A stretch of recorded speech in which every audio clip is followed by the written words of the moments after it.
तुला काय वाटतं, हरी आपलं काम करेल? करावंच लागेल, कारण जगण्यासाठी त्याच्याजवळ ही शेवटची संधी आहे. त्याने जर आपलं काम केलं तर आपला चांगलाच फायदा होईल.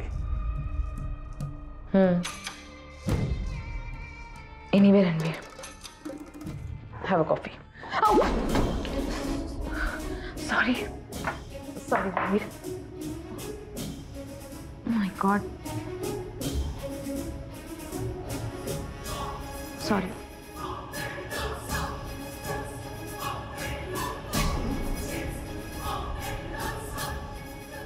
काय झालं? Any problem? येस. माझ्यामुळे? No no, I feel this is not the right place. मग जागा बदलूयात.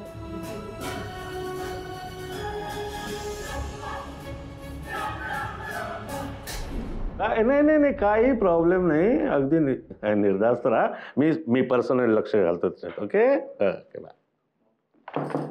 सुरे साहेब. या या,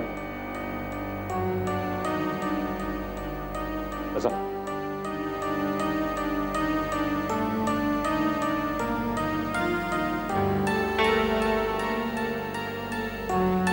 माझ्या शाळेच्या परमिशनचं काय झालं?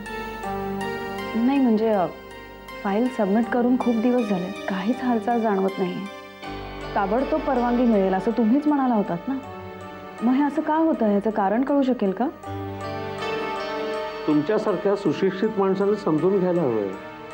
आणि सरकारी काम म्हटल्यानंतर एवढा वेळ लागणारच हे मी सांगायला नको, नाही का? अहो पण मी आले होते तेव्हा तुम्हीच म्हणाला होतात. मी काही बोललो असेल ना, किंवा भावनेच्या भरात किंवा उत्साहानं मी खूप काही बोललो असेल, परंतु मी सरकारी अधिकारी आहे हे मला विसरता येत नाही ना. त्यामुळे सगळं काम प्रोसेसप्रमाणेच होणार. मग आता प्रॉब्लेम काय आहे? ही तुमची फाईल तुम्ही सबमिट केलेली, किती चूक आहेत त्याला काही प्रमाण? चुका?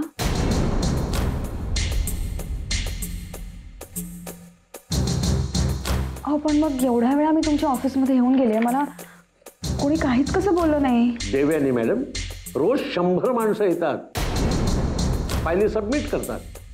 कोणाकोणाच्या फायली लक्षात ठेवायच्या आम्ही? मग आता तुम्ही एक काम करा, फाईल घेऊन जा, ती कंप्लीट करून परत घेऊन या, मग बघू काय करायचं ते बघू आम्ही. कुठले पेपर्स अपूर्ण आहेत ह्यात? लिहिलंय त्यात सगळं. वाचलं ना की मग कळेल तुम्हाला. या.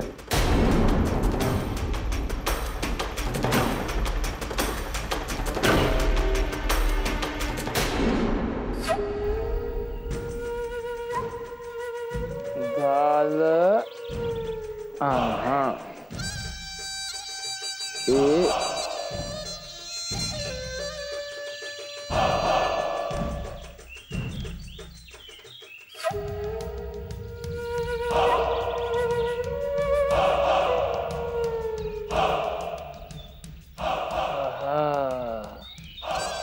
तुझ्या केसांमध्ये हे फूल मारलं तर त्या फुलांना काय बी वास नसतो बघ.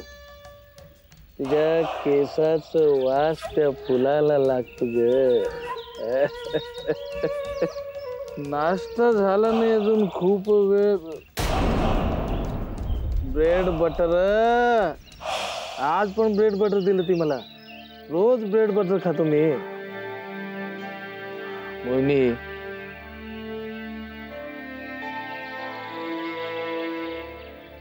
मोहिनी, तुझ्या हातचं ते उपमा खाऊन किती दिवस लोटले ग. तुझ्या हातचं खाल्लेलं ते शेवटचं उपमा अजून माझ्या जिभेवर. अजून चव आहे बघ त्याची. कामाला जायच्या आधी मला नाश्ता देण्यासाठी किती सकाळ उठून तुझी सुरू व्हायची गडीबडी गडीबडी. आणि मी कधी तसाच निघून गेला तर ते डबा घेऊन तू कंपनीच्या गेट पर्यंत यायची ना ग. हा? ते दिवस अजून मी आठवतो ग. आणि रोज मला ब्रेड बटर देते बघ. तुला समजून सांग जरा, ब्रेड बटर ब्रेड बटर. ते ऑफिसला जायची वेळ झाली बघ, ते हरी आलं त्याच्याशी ते बोलून घेतो काय ऑफिसचं ते. ब्रेड बटर नंतर खातो आम्ही. हा बस.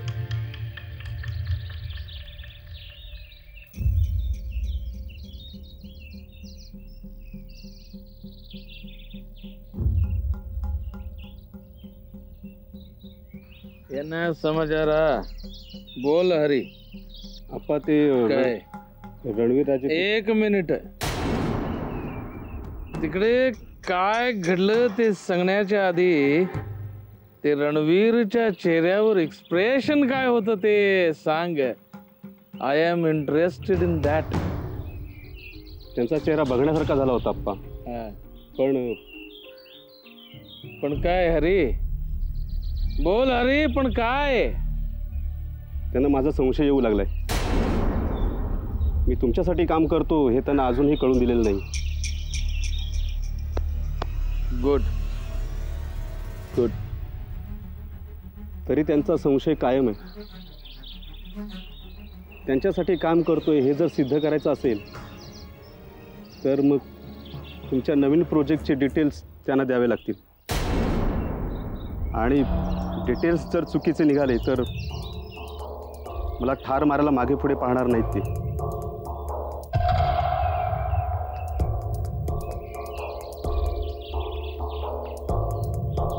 मग एक काम करायचं हरी, ते आपलं जे नवीन प्रोजेक्ट चालू झालं त्याचं खोटं इन्फॉर्मेशन देऊन टाकायचं त्यांना.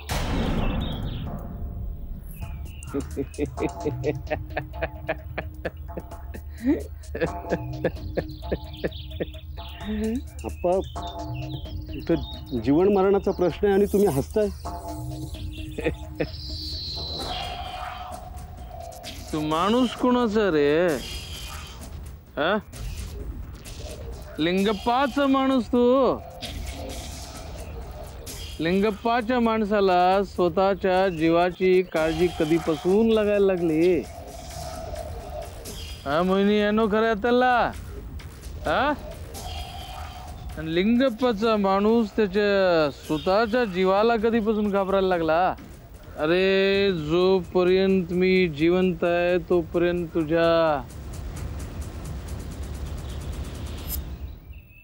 केसाला पण कुणी धक्का नाही लावणार रे. आहे की नाही मोहिनी? तो एक काम कर,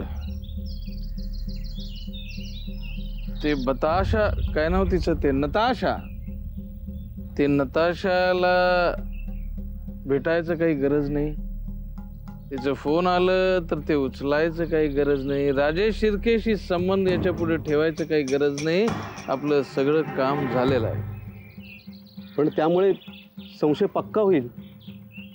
आणि आप्पा माझ्या जीवाला काय झालं तर माझ्या बायका मुलाचं काय?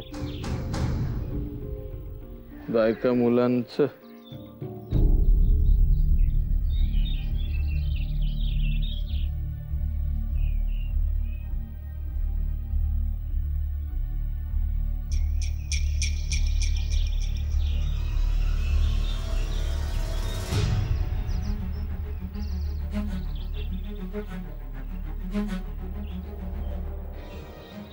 तुझं दुःख आम्ही समजू शकतो हरी, कारण ते आम्ही स्वतः भोगतोय.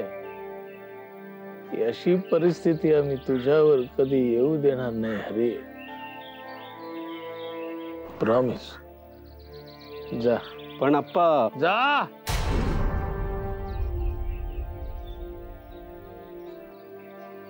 वहिनी, बायका पोराचं दुःख माझ्या शिवाय दुसरं कोण समजू शकत ग?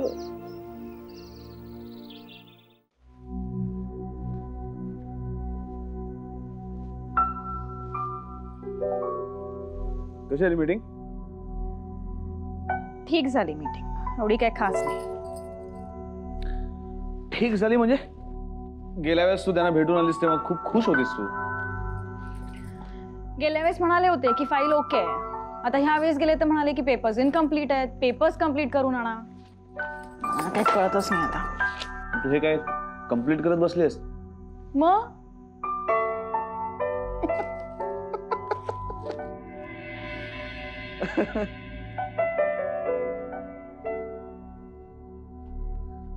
हसतोस का तू? मी हसतोय. इथे काय लिहिलं वाच. प्रदूषण वाढवण्यात वाहनांचा नंबर 1.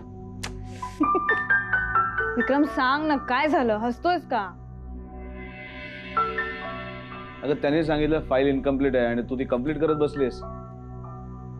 म्हणजे इकडे इकडे बस इथं.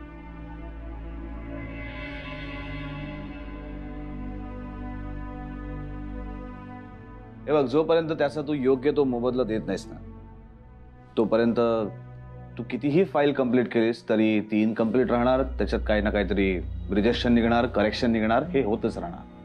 कळलं? देवयानी, हे एक सरकारी काम आहे आणि ते जोपर्यंत तू याचा वापर करत नाहीस तोपर्यंत ती इतक्या सहजासहजी होणार नाही. अरे पण माझी फाईल जर करेक्ट असेल तर ती पास करणं त्यांची ड्युटी आहे. खूप बोली आहेस तू देवयानी. हे बघ, तू ज्या शिक्षण अधिकाऱ्यांकडे जातेस ना ही फाईल पास करून घ्यायला, तुला माहिती आहे त्यांचा पगार किती असेल? आता त्यांच्या पगाराशी मला काय करायचंय? त्याच्याशी तुला जरी काही करायचं नसलं ना तरी सुद्धा त्या थोड्याशा पगारात त्यांना खूप काही करायचं असतं. हे बघ, आज जरी ते सिस्टीमचा भाग बनून आपल्याकडनं पैसे मागत असतील ना तरी सुद्धा ही नोकरी मिळवण्यासाठी त्यांनाही कोणाला तरी बरेच पैसे द्यायला लागले असतील. आणि ते किती हे आपल्याला थोडीच माहिती आहे. म्हणजे सगळेच जर असं वागायला लागले तर माझ्या शाळेचं काय होणार? आम्ही आहोत ना. तू फाईल आमच्याकडे दे. 2-3 दिवसात तुला हवी ती परवानगी आम्ही मिळवून देतो. बस. नाही विक्रम, अशी तडजोड करून मला कुठलंही काम करायचं नाही. मग आयुष्यभर चक्रा मारतो, तुझ्या हातामध्ये काहीही पडणार नाही. विक्रम, एक खुशखबर पण द्यायची. काय? प्रिया बहिणींचा फोन आला होता. ते राज ज्योतिषींनी साईमांना उपाय सांगितलाय त्याबद्दल त्या बोलत होत्या. विक्रम, काय उपाय सांगितला? ते म्हणत होते की येणाऱ्या वर्षात तुझ्यावरील अरिष्ट टळण्यासाठी कुलदेवी समोर होम हवन करायचं. आणि त्यांनी असंही सांगितलं की होम हवनासाठी राजे शिर्के घरातील सगळ्यांनी उपस्थित राहणं गरजेचं आहे. म्हणजे तुला कळतंय का? बघ ना, तू, मी, नील भैया, रागिणी वहिनी, प्रिया वहिनी, भैया साहेब, म्हणजे प्रिया वहिनी हेच सांगत होत्या की या निमित्ताने आपण सगळे एकत्र येऊ ना. एक मिनिट. पुढे जाऊन तुझा अपेक्षाभंग होऊ नये असं आम्हाला खरंच वाटतं, म्हणून तुला आत्ताच काही गोष्टी आम्ही क्लिअर करतो. आपण सगळ्यांनी एकत्र येण्याचा विचार तू पहिल्यांदा डोक्यातनं काढून टाक, कारण असं कधीच घडणार नाही. तुझ्यापेक्षा जास्त जवळून आम्ही साईमांना बघितलंय आणि आम्ही त्यांना ओळखतो. तुला आणि रागिणी वहिनींना ते राजे शिर्केंची सून म्हणून कधीच स्वीकारणार नाही, कधीच नाही. आणि उद्या जरी त्यांनी तुला होम हवनासाठी बोलवलं ना तरी सुद्धा ते एक तात्पुरतं नाटक असेल आणि असल्या नाटकांवर आमचा विश्वास नाही. पण विक्रम, तिथेच तयार होऊन येतो आम्ही. काय झालं साईमा? तुम्ही आम्हाला बोलवलं?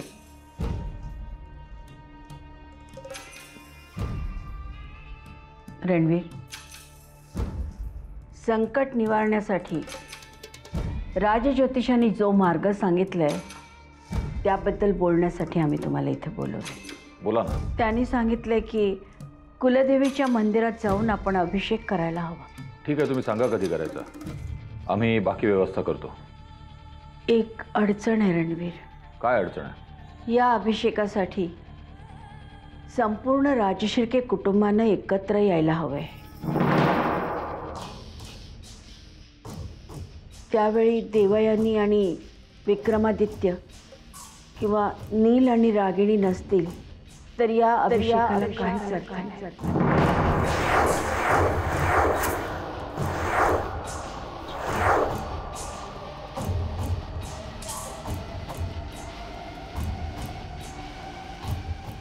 ते शक्य नाही.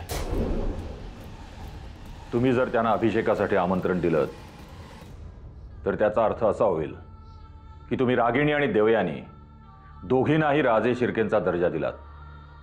आमचंही तेच म्हणणं आहे. मग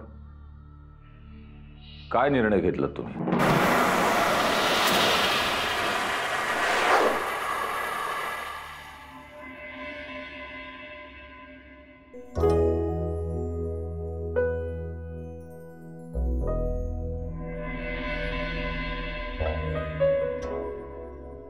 हे घे, ह्यात लाडू दिलेत.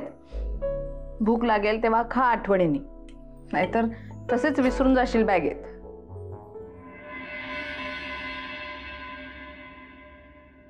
आई,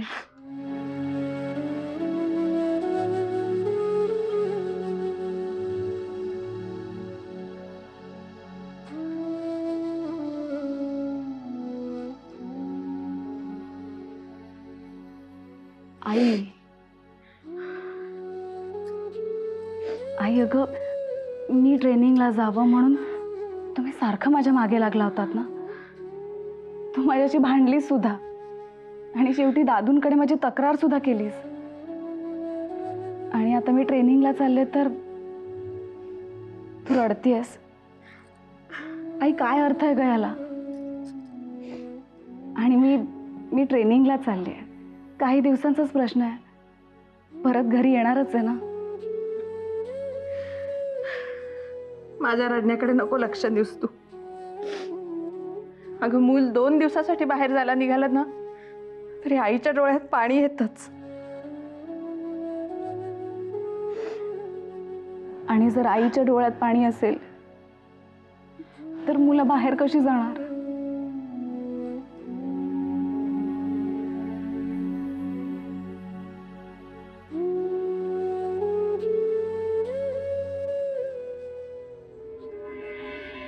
काय निर्णय घ्यावा हे आम्हाला कळत नाही, म्हणून आम्ही तुम्हाला बोलवलंय. रणवीर, जी गोष्ट शक्य नाही तिचा विचार करण्यात काय उपयोग आहे? तुम्ही राजज्योतिषांना सांगा, दुसरा कुठला तरी उपाय सुचवा. आमचं त्यांच्याशी बोलणं झालंय, पण दुसरा कुठलाही उपाय नाहीये. हा एकच उपाय जर असेल तर त्यापेक्षा येणाऱ्या संकटांचा सामना करणं आम्ही जास्ती पसंत करू. रणवीर, आम्हालाही हा उपाय आवडलेला नाहीये, पण दुसरा कुठलाच पर्याय नसेल तर? नाही साईमा, ते शक्य नाही. तुम्ही जर तुमच्या निर्णयावर ठाम नसाल तर त्या दोघींना राजे शिर्केंचा दर्जा द्यायचा नाही यावर आम्ही ठाम आहोत.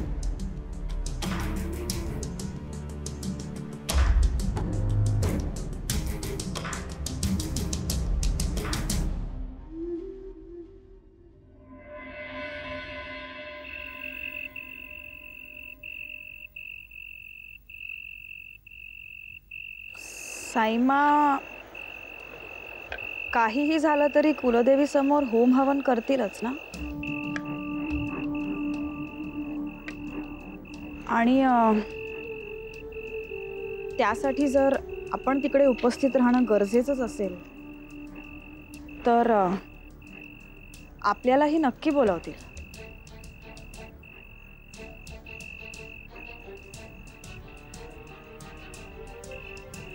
तुला अजूनही खरंच असं वाटतं?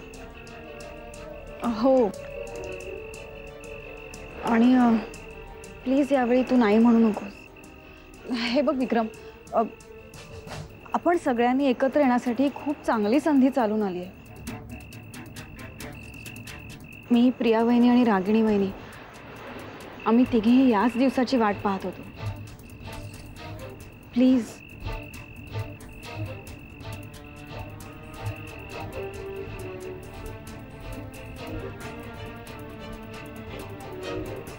विक्रम, भ्रम आहे तुमचं.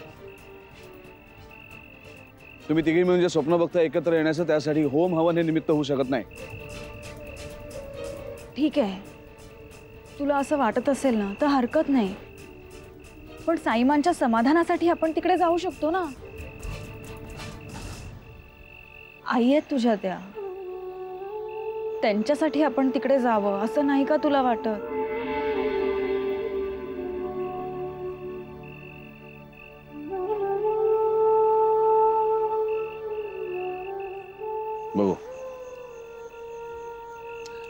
अजून काही आमंत्रण आले का त्या घरात ना आपल्याला?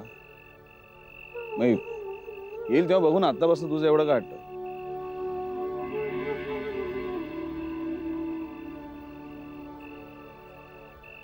बघूया नाही, जाऊया. हो बोल ना प्लीज. हो बोल ना.